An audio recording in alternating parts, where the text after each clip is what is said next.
Hello tout le monde, j'espère que vous allez bien. Cette semaine, c'est tuto gratuit. En prévision de la fête des mères, on va coudre une pochette matelassée avec nos chutes de tissu. Vous savez que depuis début de l'année, je suis adepte de l'utilisation de mes chutes.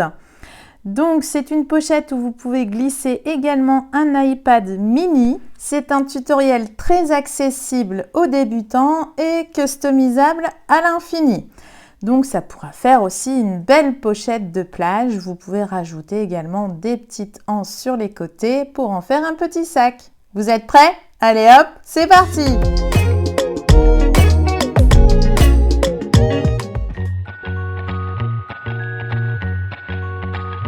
Alors, pour les fournitures d'opération bac à chute, n'hésitez pas à recycler toutes vos chutes. Donc là, il nous faudra des bandes de coton de 5 cm sur 25 cm. Donc, il vous en faudra 15 bandes. J'ai pris moi personnellement 4 tissus différents, mais après, faites comme bon vous semble. Il vous faudra pour la doublure un rectangle de coton de 25 cm sur 40 cm, un coupon de molleton de 25 cm sur 40 cm et pas trop épais non plus. Pour la sangle et le ruban, il faudra compter 53 cm et une pression aimantée. Pour les aiguilles, j'ai pris des aiguilles universelles 80 puisqu'en fait les matières ne sont pas trop épaisses. Et après, il vous faudra le matériel classique. On commence d'abord par réaliser le patchwork de chute. Donc je vais prendre mes bandes de coton et je vais alterner un tissu imprimé avec un autre tissu imprimé. Je vais essayer de garder le même ordre.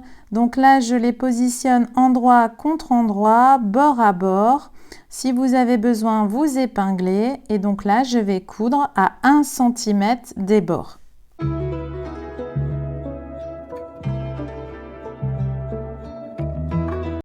Et j'enchaîne ensuite avec ma troisième bande de coton où je fais exactement la même chose, endroit contre endroit, et je couds à 1 cm des bords. Je vais faire la même chose avec toutes mes bandes.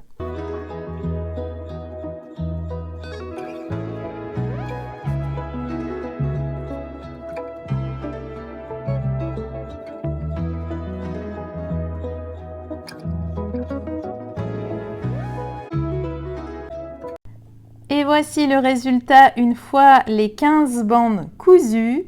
Donc sur l'envers, il va falloir maintenant rabattre au fer à repasser toutes les marges de couture de 1 cm. Mission fer à repasser, check. Et maintenant pour en fait stabiliser on va dire ce repassage, je vais faire une petite couture de chaque côté sur l'envers à 5 mm des bords.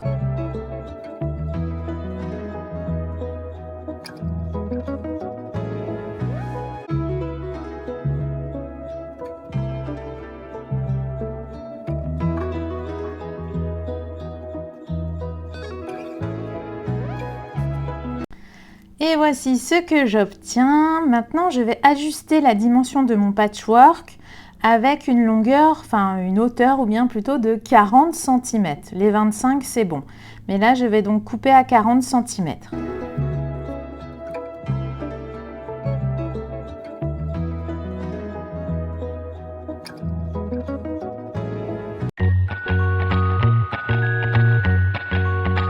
Maintenant, je vais tracer les arrondis de mes angles, mais je vais choisir le côté du rabat, du côté que je viens de couper, puisque dans le côté opposé, on aura une couture invisible à faire, et ça serait un peu gênant avec juste les raccords de coton. On va avoir un petit peu d'épaisseur, ça va être moins pratique. Donc j'arrondis mes angles avec une tasse, un verre, n'importe quel outil de forme circulaire. Je vais maintenant en profiter pour créer au stylo friction tous mes tracés et le marquage en fait pour mes prochaines lignes de couture de matelassage. Donc vous pouvez faire en diagonale, à la verticale, à l'horizontale. Vous choisissez les espacements que vous souhaitez. C'est à vous de créer votre propre matelassage. Moi, personnellement, je vais plutôt faire en diagonale. Donc, je me positionne du côté d'un de mes arrondis. Je vais faire en diagonale et je vais faire des espacements de à peu près 3 cm.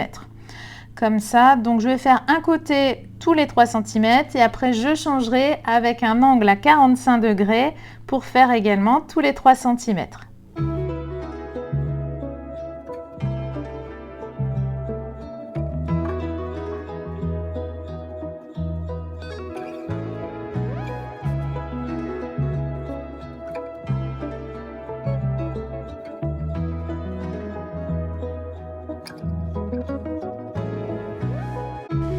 Donc voilà ce que j'obtiens avec mes tracés. Maintenant je vais prendre mon rectangle de molleton que je vais positionner sur l'envers de mon patchwork de coton. Je vais bien les mettre bord à bord et je vais épingler de chaque côté.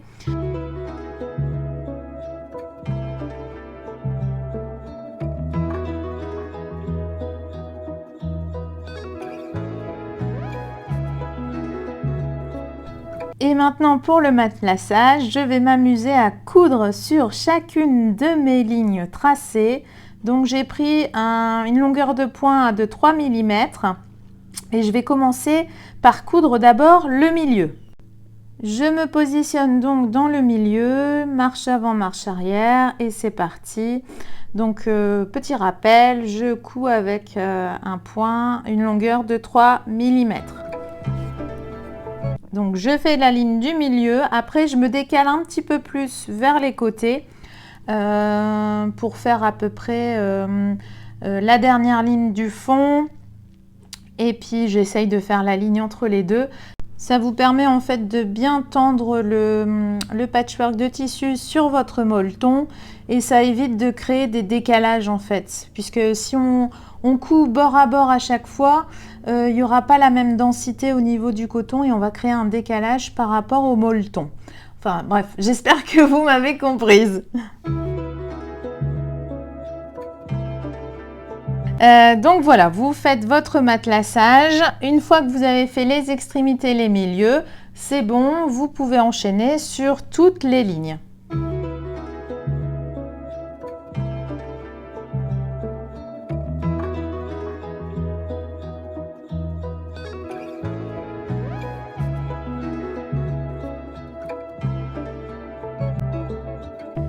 Je vais également en profiter pour coudre à 5 mm de mes arrondis avant de les découper. Ça permettra de sécuriser au moins mes lignes de couture de matelassage.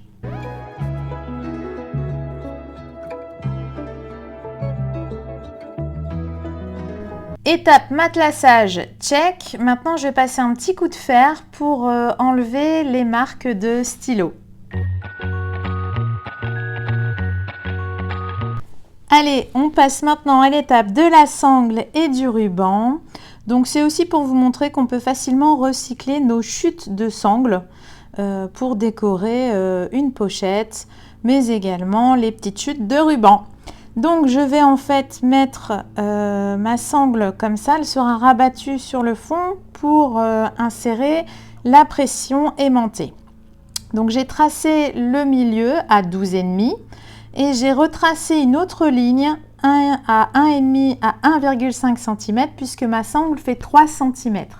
Cette deuxième ligne va me servir de repère pour bien coudre ma sangle sur le milieu de ma pochette. Je vais d'abord en premier lieu coudre mon ruban sur ma sangle. Donc je positionne bien mon ruban sur le milieu, donc moi je le fais comme ça au pifomètre comme on dit. Par contre pour vous sécuriser, vous pouvez parfaitement tracer au stylo friction sur votre sangle une ligne repère.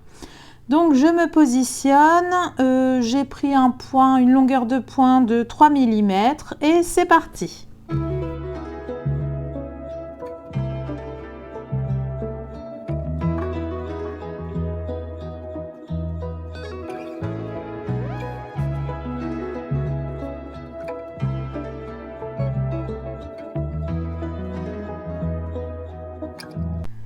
Ensuite, je vais replier l'extrémité de ma sangle envers contre envers, à peu près à 8 cm, et je vais marquer l'emplacement pour la partie mâle de ma pression aimantée. Donc je ne vais pas le mettre trop au bord, je vais bien laisser un bon 1 cm voire 1,5 cm et je vais marquer les emplacements au stylo friction.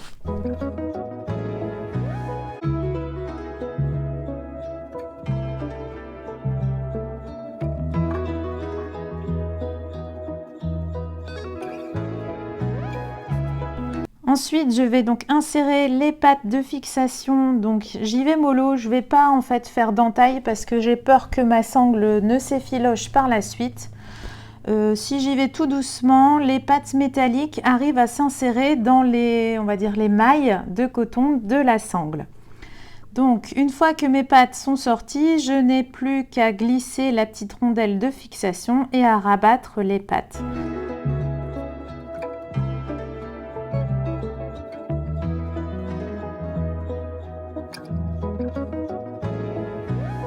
Je vais ensuite remarquer en fait le pli à 8 cm de l'extrémité de ma sangle et je vais venir épingler de chaque côté. Je vais ensuite marquer un repère parce qu'il faut que je laisse de l'espace en fait entre la sangle et l'extrémité du rabat avec le patchwork de tissu pour pouvoir faire ma couture d'assemblage finale. Donc là, je vais faire un petit repère en fait à 7 cm du bord, puisque pour fixer et dissimuler et bien cacher mon aimant, je vais faire une couture en rectangle. Donc je vais coudre ici en rectangle à peu près à 2-3 mm des bords. Donc je vais coudre de ce côté-ci, j'ai refait mon trait à 7 cm. Comme ça, je vois avec mon pied de biche où se situe ma pression mâle et je me mets au plus près à 2-3 mm pour éviter de taper dedans avec l'aiguille.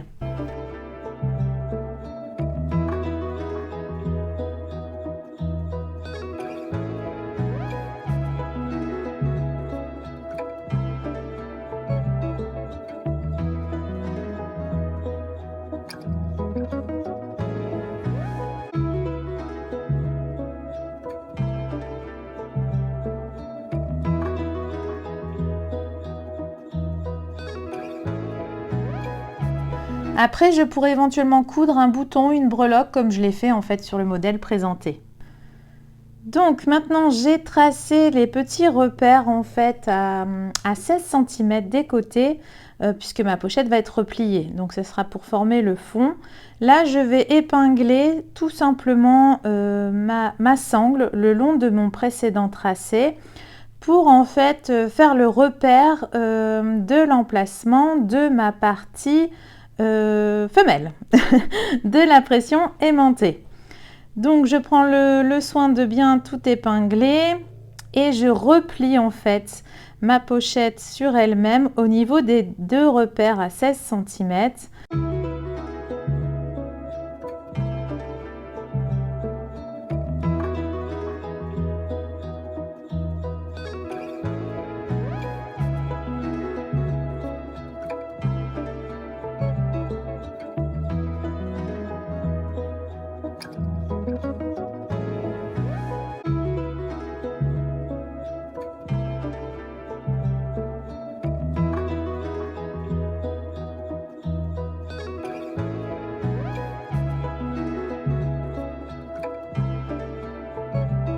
Et donc là, je procède de manière identique à la partie mâle et j'insère d'abord les pattes de fixation pour mettre ensuite la petite rondelle.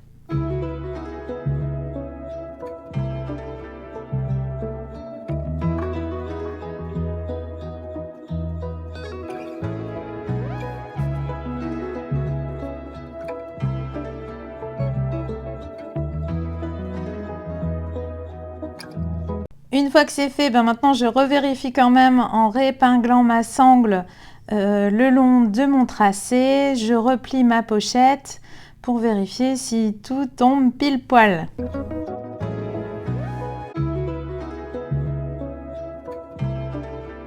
Donc c'est parti, je passe à la couture de ma sangle, je me positionne le long de mon tracé et je couds à 1 ou 2 mm des bords. Donc on est un petit peu embêté avec le pied de biche classique. Si vous avez éventuellement un pied fermeture à glissière ou un pied fin, je pense que ce sera plus pratique. Mais sinon avec le pied classique ça passe, il faut y aller tout mollo.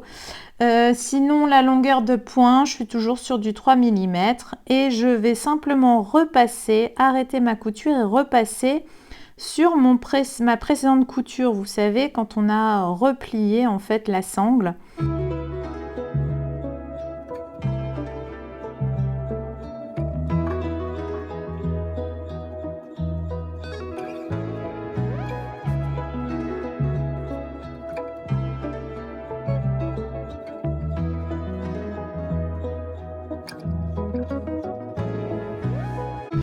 Étape check, maintenant petit coup de fer pour ôter les marques de stylo.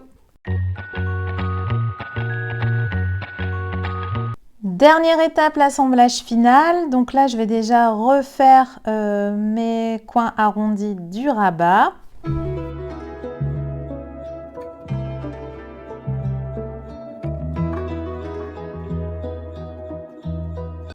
Je vais également tracer sur l'envers de ma doublure une ligne horizontale à 16 cm du bord. Donc je vais plutôt prendre un crayon de bois parce que comme je vais devoir repasser sur cette ligne, si je prends du friction, ça va être un peu la galère. Donc je fais ça sur l'envers de ma doublure, mais je ferai également la même chose sur l'envers de mon matelassage.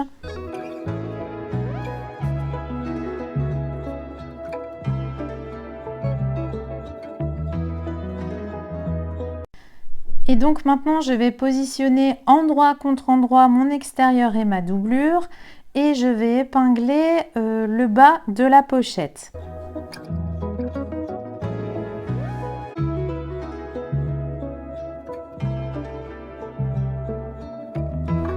Et donc endroit contre endroit. Et donc l'idée c'est de venir coudre ici à 1 cm du bord, mais on va laisser une ouverture. Je ne vais pas laisser une ouverture au niveau de la sangle parce que pour fermer ça va être galère. Je vais laisser une petite ouverture juste entre les deux, entre l'un des bords et la sangle.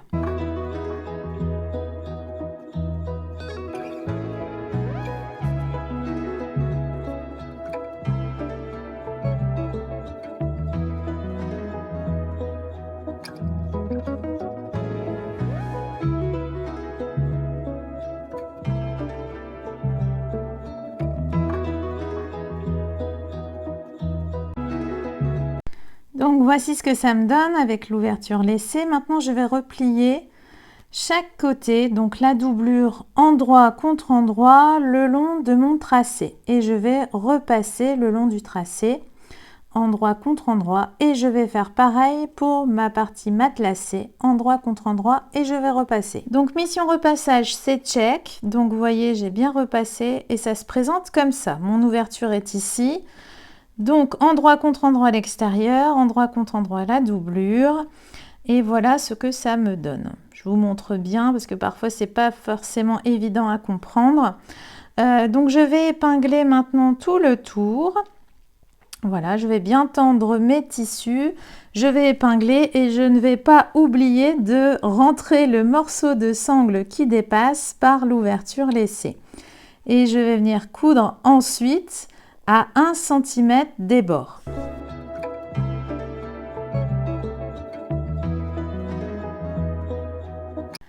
Donc je me positionne à 1 cm, je suis en point, longueur de point 3 mm et hop, c'est parti, je couds tout le tour.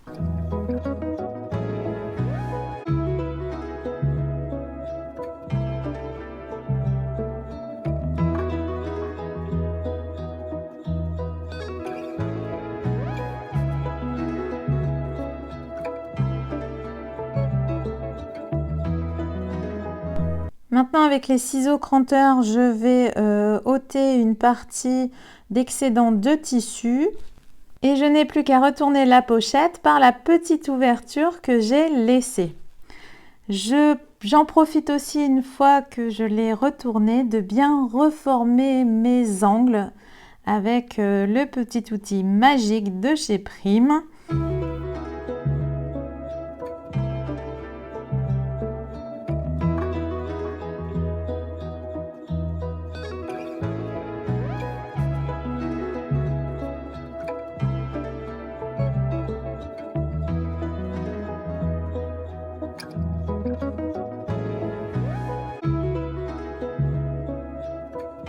Donc je suis allée passer un petit coup de fer sur la pochette et là je vais faire une petite surpiqûre sur mon rabat. C'est une surpiqûre optionnelle, hein, vous n'êtes pas obligé de la faire. Je me mets au plus près des bords, à 2 mm des bords, et je ne couds qu'au niveau du rabat.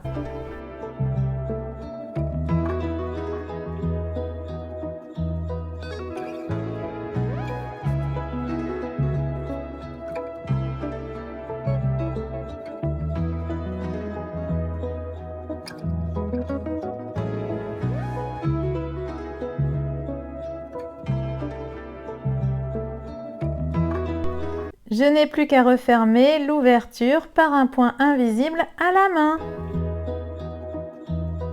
Vous pouvez customiser la pochette avec des breloques ou des boutons. Et voilà, ma pochette est terminée. J'ai ajouté une jolie breloque ananas que j'ai cousue à la main. J'ai ajouté un petit badge. Vous pouvez aussi ajouter des broderies FSL. C'est tout à fait possible que vous allez coudre à la main. Des petits pins également, des boutons et que sais-je encore. Faites preuve de créativité et amusez-vous à customiser votre pochette. Voilà, j'espère que ce tuto vous aura plu, que vous aurez appris des choses. N'hésitez pas, un petit pouce en l'air, ça me fait toujours hyper plaisir. Et un petit commentaire, je pourrai vous répondre avec grand plaisir. Je vous dis à très vite pour un prochain tuto. Je vous embrasse, bon week-end!